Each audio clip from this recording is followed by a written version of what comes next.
I challenged myself to go to every major Florida key in one day.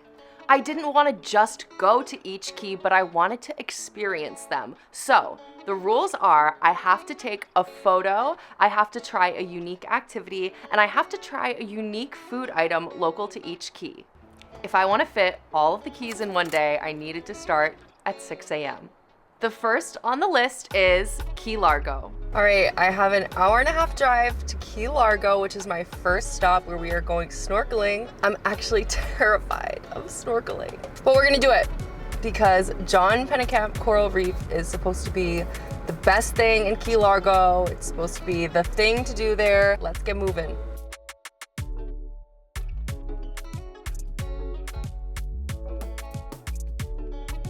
We have made it to our first stop of the day, which is Key Largo, John Pennekamp State Park. Tried to make it on the boat tour that I signed up for. It's in 20 minutes, but they told us to get here an hour early. So technically I'm 40 minutes late, but I'm feeling hopeful. Good morning. Good morning, how are you? Good, how are you? Just yourself? Yeah. It's gonna be 4:50. Okay. I always forget how friendly people in Florida are once I leave Miami. I mean, people in Miami are so friendly, don't get me wrong. Don't get me wrong, but people outside of Miami are especially friendly. There's someone else running. They're probably on the same tour as me and they're late. There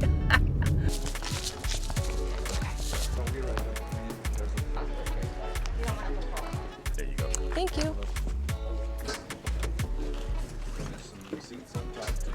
Okay, it's looking like there are a lot of people in this boat tour, which hurts, but that's what you get for being in Florida.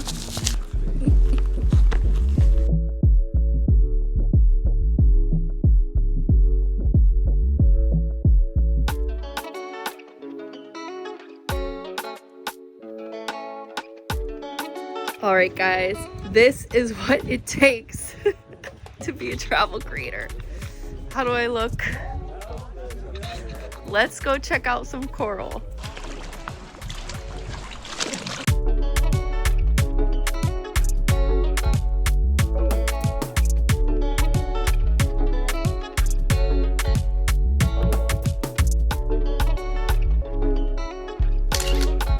The coral reef was beautiful, but I had developed a bit of an appetite from all of the swimming and being terrified at the same time, so it was time to move on to the food.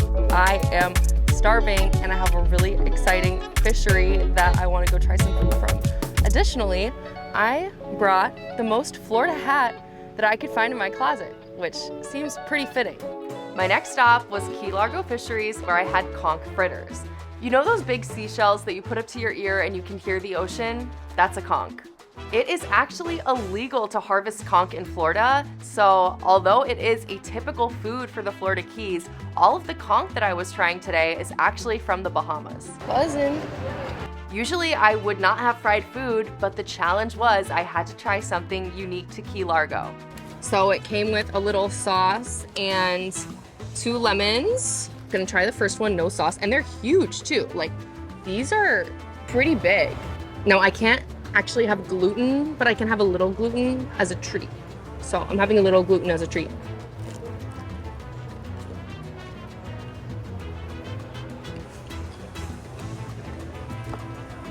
I had very low expectations about conch fritters because I like seafood pure over ice, I like grill, a little fry, but mixed in with like, you know, just everything that fritters are mixed in with and then fried. I was like not super hopeful.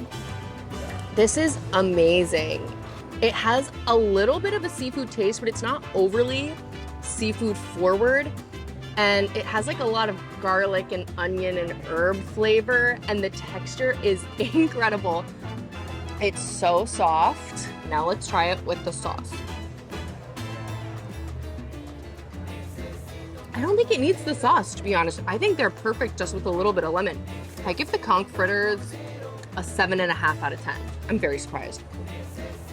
I was so grateful for this challenge because I probably never would have tried conch fritters, and they were amazing. All right, it is about 12:15. We are leaving Key Largo. We did our activity, we got our photo, and we tried the food. So it's on to the next island. That September Florida heat is so real. Oh my God. Okay, we have a 30-minute drive to Isla Morada, which is our next island, and I'm gonna do some tarpon feeding. To be honest, guys, I am still hungry. Those conch fritters did not fill me up because I did a lot of swimming on the boat, but I have so much food left to try for the rest of the video, so I'm gonna wait to eat for now. Power through. I just checked my spreadsheet and we are actually ahead of schedule because we were supposed to leave at 12:45 and get to Robbie's at 1:15. It is currently 12:24. Yes. Oh yes. I might even have some time to spare for sunset, but I'm not gonna jinx it yet. Okay? My first stop in Isla Morada was Wahoo's, where I tried the iconic Wahoo fish and fried green tomatoes. Welcome to Wahoo's. Now, Wahoo is actually a type of mackerel, also known as ono in Hawaii. It's found in very specific places. I've never had it before, but it is unique to the Keys. So let's go try it out. Well, we are off to a great start with the view, and everyone is so friendly here. I think I have to get the Wahoo bites, which is basically fried Wahoo. Oh, that's cool. If you go fishing, you can dock your boat on the marina here and then cook what you fish right here. So you bring your fish to the restaurant and they'll cook it for you. Can I please get the Wahoo bites? How are the crab stuffed tomatoes? Those are good too. Okay, I'll have those as well, please. This is not technically an Isla Morada specialty, but I was very intrigued with the fried green tomato stuffed with crab on the menu, which has just come out. Is this even a travel channel anymore? Is this just me traveling around the world trying foods?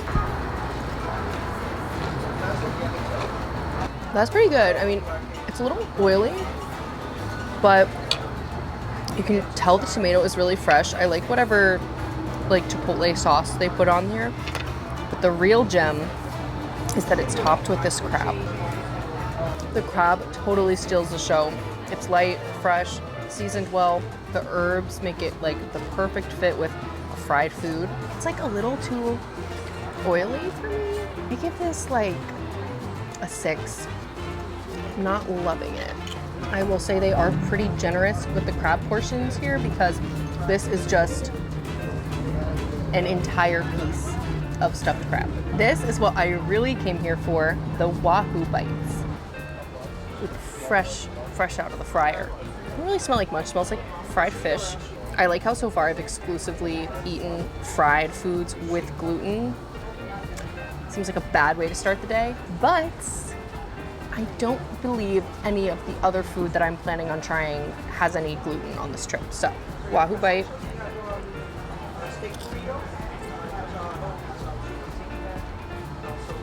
Yeah, that is so good. It is, again, really oily, but the outside is so crispy and the fish inside is soft and flaky and very rich. I give the conch fritters an 8. I'm moving them up to an 8. These, I give a 7. The good news is we are running 10 minutes ahead of schedule. Bad news is it is raining. That's some rain.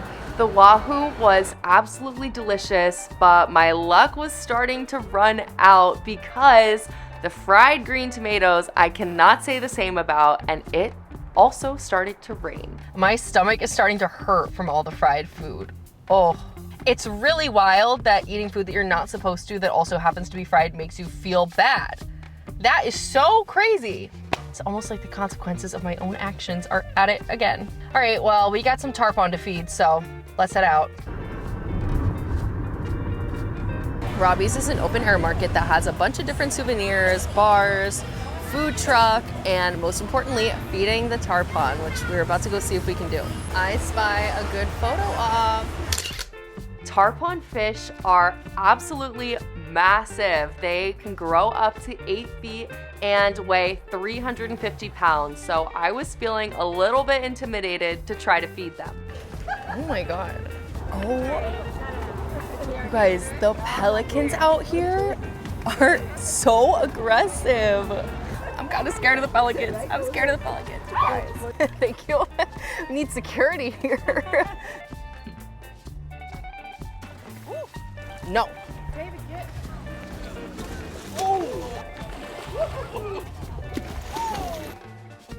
Loving the vibes, a true Florida staple. Just not afraid of anyone. Watch out. Oh!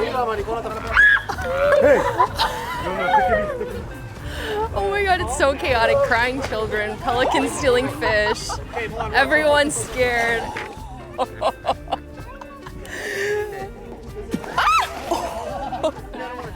Okay, I think that's enough. My hand just went into Tarpon's mouth.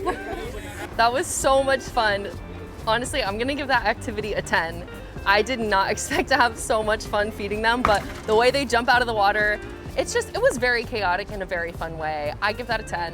This is why it's so important to try new things that maybe you never would have normally done in the first place. I had no idea what to expect from feeding a tarpon, and this was my favorite activity by far, which I never would have done if it hadn't been unique to the Key. Oh my god, the Florida heat is definitely getting to me, but the good news is that was a very fun activity and the rain has cleared up for now. I left Isla Morada with spirits high and headed to Marathon. Oh, it's coming down, you guys, but I am still determined. We are still driving south.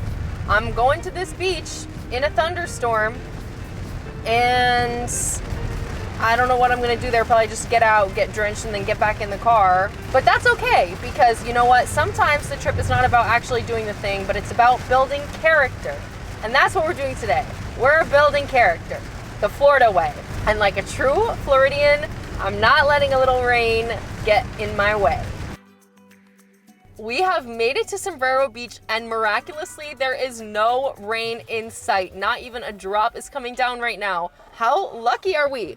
Since the weather was on my side, I headed to Sombrero Beach and got my photo. So while this may be arguably the prettiest beach in all of the Keys, it may also be the most dangerous with Portuguese man-of-war jellyfish. And not only that, there's also a sign here that says high bacteria levels, swimming not recommended. Despite the Portuguese man-of-war and the bacteria-infested waters, this is a gorgeous beach. I mean, it is just so peaceful. And there's no rain. This is really nice. I give this an 8.5 out of 10. I'm deducting points because Portuguese man-of-war and the bacteria, but there's no one here. I mean, maybe a few other groups, and it is a very peaceful beach. I am going to attempt to take my picture for Marathon with my drone. So let me go get it really quick because I'm new with the drone. It's a little bit tricky, but I'm gonna try to get my picture for Marathon at Sombrero Beach with the drone.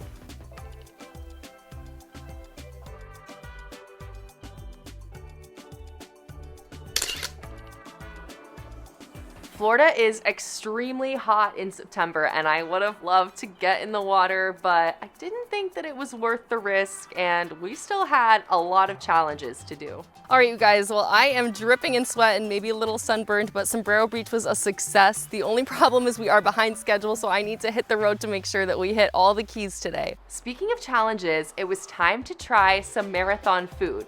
Or so I thought. Well, unfortunately, I was running like 30 minutes behind schedule, but then I just got to the next restaurant and it's actually closed for low season. So although some people might think that this is a bad thing, this actually is a good thing for me because then I can get closer to my goal of getting back on track for my schedule, and hopefully I'll still get to try some stone crab and shrimp in Key West. I have made it to Lower Pine Key, and our first activity is trying to go deer spotting. So I'm driving really slowly and seeing if I can't find any key deer. Now, key deer are the smallest subspecies of white-tailed deer, and they are only found in the Florida Keys. So I'm hoping I can see some cute little deer. Just as I was about to give up and turn around, I see my key deer. Oh my gosh. Hi, honey.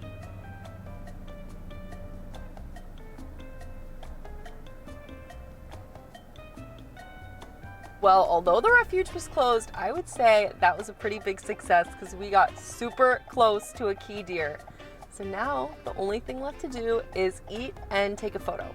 And that's the beauty about traveling and life in general. Everything happens for a reason, and you don't always understand when you're in the moment why, but you tend to find out later, and I'm so grateful that Keys Fisheries was closed so I could be able to see the deer. I have arrived in Summerland Key, which is one of the lower keys. Now, unfortunately, when I was trying to stop for Food and Marathon, the place that I was trying to stop at had already been closed since it's low season, and I was trying to get peel and eat shrimp there. But everything always works out because I got here and I was gonna have hogfish, but they actually also have peel and eat shrimp on their happy hour menu, so I'm saving a little bit of money from that place being closed. And I have the peel and eat shrimp in front of me right now. It is my first time trying Key West pink shrimp.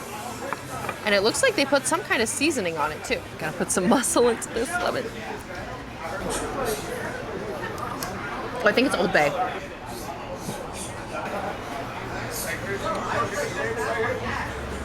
I really like the flavor. It's not too seafood forward. It's actually a very fresh shrimp seafood flavor that's very light. It's not like in your face fishy. I'm not a huge fan of the texture. The texture is a little bit like hard. Like it's not as fatty as normal shrimp. This feels more protein forward than normal shrimp. I don't love this either. I give this a 6 out of 10. Now, in front of me, I have a hogfish sandwich, and hogfish is supposed to be a true Florida Keys local food. Hogfish actually have snout, and they scour the ocean floor eating shellfish, which is how they got their name. I've never had hogfish before, and my tour guide from the snorkeling trip said it was his favorite type of fish here. So I have to try it. I know what you're thinking. Kira, that is gluten. I know it's gluten. I came prepared. Gluten-free bun for my hogfish sandwich. It can be annoying to have a gluten intolerance when you're traveling, but with the right modifications and a little preparation, you don't have to miss out on any of the fun. This blackened hogfish looks incredible. It looks seasoned. It's flaky. Oh, I'm very excited. This remoulade is out of this world. I like tried a little bit of it. Like first you have the initial tangy, citrusy part, and then you have a little bit of smoke, and then spice comes in at the end. It's beautiful. This is the best thing I've had all day, for sure. Like hands down the best thing I've had all day. Hogfish is very light and crispy. The seasoning is so good, which is more of a this restaurant thing, but the seasoning is amazing with the fish. And the remoulade, it just fits perfectly together. It's a 9. If I had a little more remoulade, it'd be a 9.5, easy. My server gave me a little inside tip, which was to feed my shrimp carcass to the fish by the water. Oh!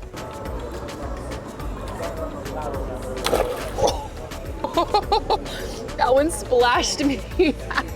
That was it for the lower keys, and the final stop is Key West. But my luck was running out because it had started pouring. We are almost to Key West. The weather is not looking good. If I had one word to describe seeing the southernmost point, it would be chaos. The original southernmost point buoy was temporarily replaced with a replica in early September 2025 because the seawall and plaza surrounding the site needed major repairs due to storm damage. It comes on hard and suddenly and out of nowhere, but I was determined to get my photo. Oh my god, oh my god.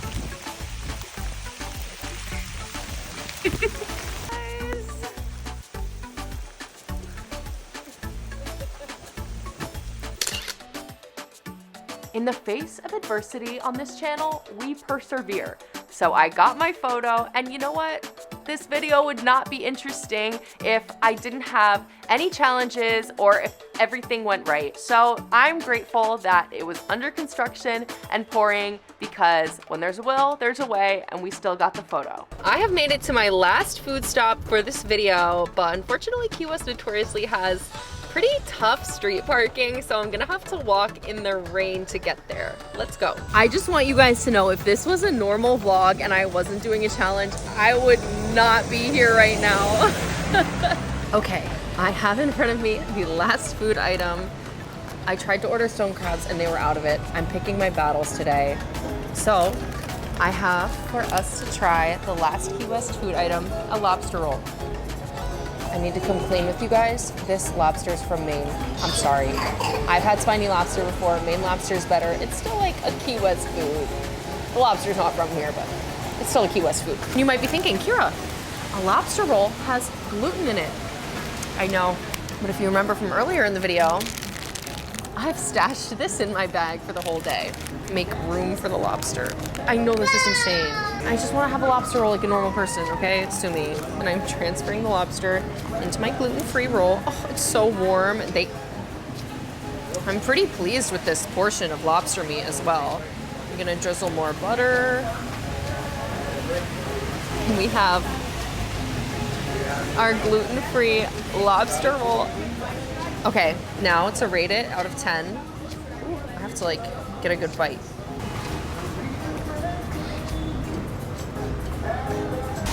So good, I'm gonna get emotional. It's been such a long day. I woke up at 6 a.m. today. I'm wet, it's cold and rainy, but I got my lobster roll. I was speaking to the clerk inside, and she said that the only thing to do when it's raining in Key West is drink on Duval Street. So I didn't come this far to give up on the challenge, so I'm gonna go have a drink on Duval Street, because again, that is a thing in Key West. 8.5 out of 10, hogfish sandwich wins. I get to Duval Street and the vibes are horrible. I can't do it, I'm not going to that bar. I don't know, the vibes just, I like can't even bring myself to walk in, but there's supposed to be a sunset celebration at Mallory Square. The rain is starting to clear up, so I took a little risk, got back in my car, and drove to Mallory Square to see if I could catch a little bit of the sunset. There she is.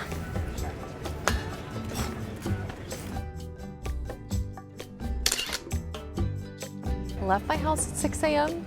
Went to every major Florida key, took a photo at every major Florida key, had something to eat at every major Florida key, except the one where the store was closed. Oh well, not in my hands. I am feeling very pleased. It's very special for me to get a sunset. I don't get those very often. All right, guys, we did it. Now I have a very peaceful drive home. Hopefully, peaceful drive home. I hope this video shows you guys that no matter where you are, there is always an adventure waiting for you right near your house. You don't have to go on some big, expensive, extravagant trip to have an amazing time and try new things. Thanks for watching, and I can't wait to bring you on the next trip.